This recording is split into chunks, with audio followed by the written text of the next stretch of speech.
Good evening. We are live at 7 o'clock. I'm Stone Grissom, and welcome to our live coronavirus pandemic special report. Tonight, we have a doctor from Huntington Hospital to help you sort through what's going on with COVID-19 in our communities and across the region. We always want to hear from you, so call us at the number at the bottom of your screen, 516-393-1800. Well, Governor Cuomo today extended the coronavirus shutdown order until May 15th. He says, even though we've learned how to control the virus and stop the spread, relaxing too early could relapse that progress. And he stressed today the key to reopening the economy is controlling the infection rate. The governor said the death toll is still climbing at a tragic rate. Total COVID-19 deaths statewide, now more than 12,000. There are the numbers right there on your screen. Nassau County has the most coronavirus cases and deaths of any county in the U.S. outside of New York City. That's according to Johns Hopkins University. Now, the deadly virus has claimed more than 1,100 lives there. Suffolk County fatalities still mounting as well. That number almost 700. Now, Cuomo says hospitalizations, ICU admissions, and intubations are all down across the state. That's the silver lining. But thousands of new diagnoses are coming in every day. Statewide, we have more than 220,000 who tested positive. Nassau saw some good news with 235 discharges, but as testing is ramped up on the island, so will the number of cases. Almost 28,000 confirmed COVID-19 cases in Nassau, Suffolk County, nearing, look at that, 25,000. Now, Governor Cuomo also expands his face mask order. He is now mandating all residents wear masks when riding on public or private transportation or in for hire vehicles like ride sharing or taxi services. That rule will go into effect 8 p.m. tomorrow. And the staff at Stony Brook Hospital trying to reduce patient anxiety during the pandemic. This is what they're doing. The healthcare workers are wearing staff ID pictures on their gowns. That way the patients can see the full face of the staff member caring for them. The hospital says the program helps patients, many of whom are battling COVID-19, get to know their caregivers by sight. And it says the face behind the mask, that's a program it's called. It'll be piloted in one unit to start, and then it'll be deployed throughout the hospital. And a growing consensus among officials is that testing is key to getting Long Island and the country back up and running. Today, Suffolk residents have two new options in Wyandanch and Amityville. Both areas have a higher number of minorities living there, and studies have shown they are two of the areas being hit hardest on the island. And President Trump today announced the appointment of two of our Long Island congressmen to what they're calling Opening Up America Again congressional group. They're Representatives Lee Zeldin and Tom Suozzi. Mr. Zeldin tweeted out that he is honored by the appointment, and Congressman Suozzi says he is grateful for the opportunity to be a voice for New York and his constituents. All right, let's get right to our discussion. Joining us now is Dr. Leonardo Huertas, Chair of Emergency Medicine at Huntington Hospital. He is joining us remotely. Appreciate your time, Doctor. Thank you for joining us. Let me ask you first, I know Huntington Hospital was hit pretty hard with patients as far as capacity goes. How are you and your colleagues holding up right now? The conditions have been improving, especially in the emergency department. The ICUs and the floors still have a significant number of patients. Significant number of patients still on ventilators, so that's still a long way to go before we can take a deep breath, you know. Well, we're always trying to balance the really bad news with the numbers of confirmed cases and admissions with possible discharges or people coming out of the ICU. How are you seeing a plateau in your hospital? We've seen a plateau. I think our plateau was maybe the last few days. We've actually discharged over 400 patients from our hospital, COVID patients. So we've seen a significant number of patients go home. Okay. And you and your family, you're all safe? Everyone so far is doing well. Okay, good. That's important. Thank you again for everything you're doing. You guys really are the heroes on the front line, so we appreciate that. Let's go to the phones right now. Let's start with Susan. Susan, you there? Susan? Yes. What's your question tonight? Hi. My question is, now that everybody is, required to wear a mask, what is the proper way to clean and sanitize a mask? Oh, doctor? It's difficult to say. It depends what the mask is made of.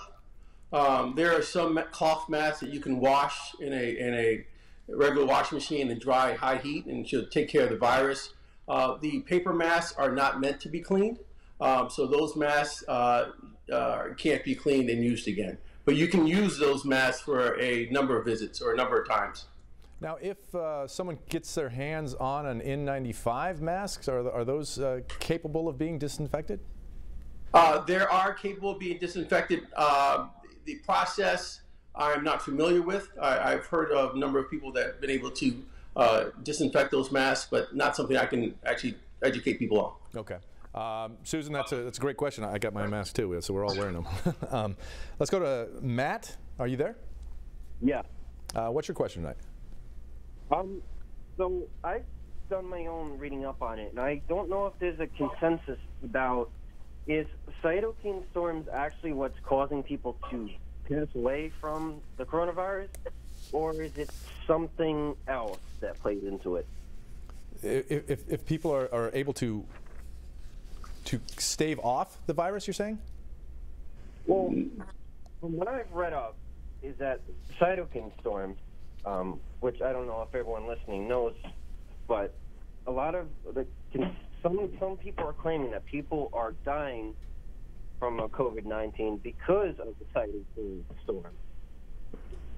All right, so I can answer that question. Okay. Essentially, the virus itself causes a lot of inflammation within the body, and it causes the body to defend itself in a number of ways. And one of the ways is to release cytokines.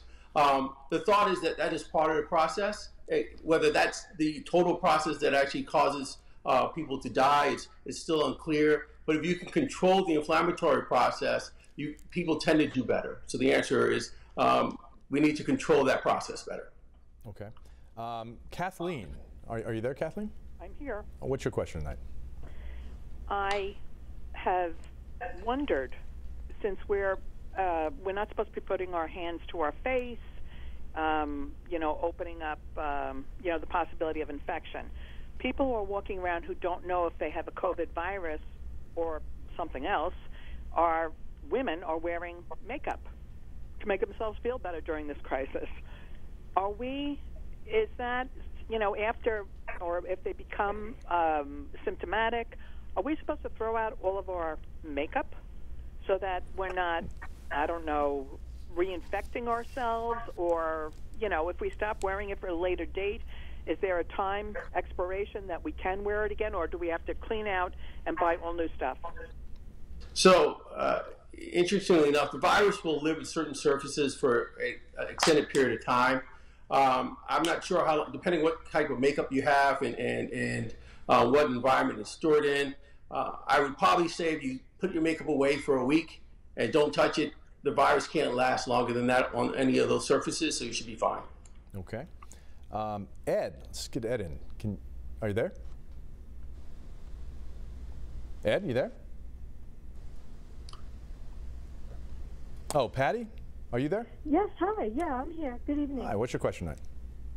My question, thank you for both of you for being there. I'm curious if COVID-19 patients are presenting with either white spots or visible changes in their throats along with the other symptoms. I have not noted any patients with white spots as a presenting symptom to COVID. White spots are a non-specific finding you can find with a number of viruses. So it's possible, but not something I've noted. So, Doctor, let me ask you this. How hopeful are you on these convalescent plasma trials that are going on? It's still early to tell. I mean, we're doing it at a number of hospitals within Northwell and other hospital systems as well. The data should come out fairly quickly. You find some promising anecdotal stories, but as of yet, the data isn't collected enough to give you a real answer to that question. Okay.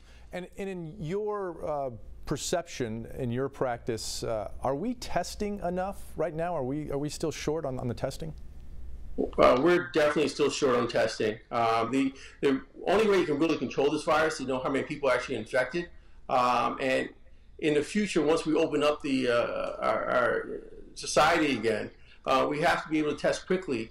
And so we don't have the number of tests that we need or a number of places to test everyone. Okay. Let's see if Ed is. Do we get Ed back? Ed, are you there?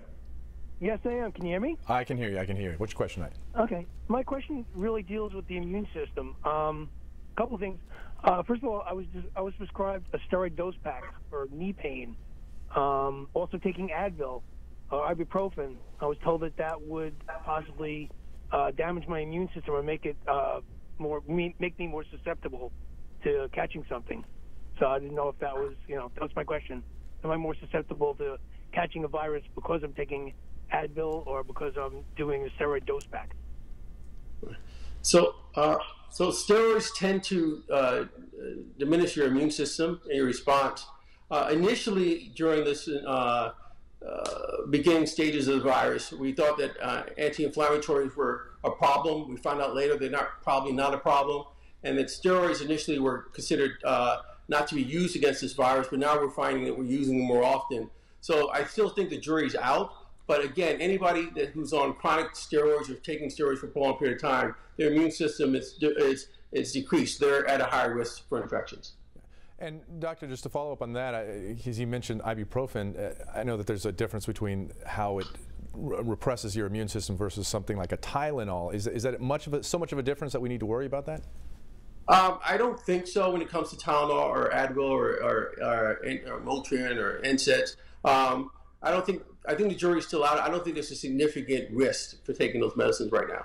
Okay. And I know that in large doses, Tylenol can also have side effects that are not so good for your liver. Absolutely. You can do some serious damage to your liver if you tend to overdose on Tylenol. Okay. Let's try to squeeze in one question from Debbie and see if we can get that in. Debbie?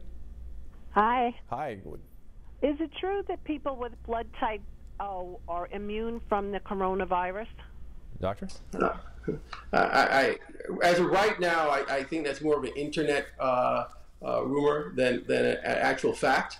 I have not yet heard that people with certain blood types are less susceptible than others. It is possible, but right now the data doesn't support that. Yeah, well, you know what Abraham Lincoln said about reading stuff on the internet. Can't believe everything. So, all right. Well, we're going to take a real quick break. We're going to have much more expert advice on how to keep you and your family safe from the coronavirus. Remember, we want to hear from you. Call us at the number right there at the bottom of your screen, 516-393-1800. We will be right back.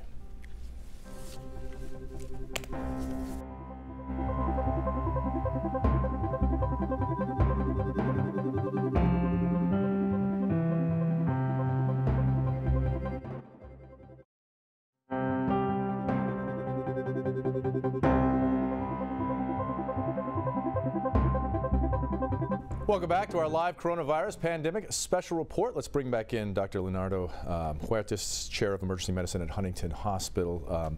Doctor, before the break, Debbie brought up, her question actually brought up a really good point. We do read a lot and we do see these home remedies. Some people are saying if we take a bunch of vitamin C, we can cure the coronavirus. What's your take on home remedies? Well, what we should or should not be doing? Right now, there's no real science behind those home remedies, and sometimes those can be dangerous. I would kind of wait until you can fully understand what the virus is doing and what medicine has to offer. Again, eating a healthy diet, getting sleep, vitamin C, all good things, but I don't think there's any magic bullets out there right now. Okay. Let's go back to the phones. Amelia, are you there? Amelia? How about Ken? Yes, hi. Ken, how are you tonight? I'm good, I'm good. My business was deemed essential, and I'm going back to work on Monday. I had 2 employees that had the coronavirus but wasn't tested. They lost their taste and they lost their sense of smell. I don't know if it's safe to go back since it's been 2 weeks. And these people do not have their taste back or their sense of smell. How do I know if it's safe to go near them? Again, so the antibody tests hopefully will be available soon, and we can test a lot of people and see how many people actually had the virus and how many people actually have antibodies to the virus. Most likely patients, anyone who had the virus that has been symptom-free for 7 days, especially no fever, especially in the last 3 days, is generally safe. But it's hard to say with 100% certainty that they're no longer shedding virus, but most likely they're perfectly fine. Okay. And doctor, just for our viewers' sake, I mean, you are around people who are extremely sick all the time. How do you protect yourself? Yeah, again, you wear a mask, you wash your hands, you put a mask on everyone. So if everyone's masked, chances of transmitting the virus is very low. So that's what we do. Everyone that comes into the hospital gets a mask. I'm always wearing a mask, and I make sure I wash my hands as often as possible. Okay. Let's see if we can get Joan in. Joan, are you there? Yes. What's your question tonight? My question is, if the people died from the coronavirus, would the virus still in the body? Would it correct that the dead body should be cremated? Oh, okay. That's my question. So the question, the answer to that is difficult to say. The virus most likely does not last long within the body itself. I know there are certain funeral homes that are hesitant to handle these bodies. We don't know how many days the virus will actually stay alive inside a dead body. But again, you handle these bodies. You can put them in a protective plastic body bag, and you can move them safely if you clean the outside of the bag and the zipper. Some people feel cremating safer. I think you can do both. Okay. And along those lines, are people who pass away because of COVID-19, are they precluded from organ donations at this point? Or should we be worried that we might get an organ that's tainted? So right now, we basically, anyone who is a known has COVID virus, we basically let the ME know, and we let any of the donation services as well know. Okay. Let's see, is Teresa there? Teresa? Yes, I'm here. Yep. What's your question tonight? I have pulmonary fibrosis. I was diagnosed in 2017.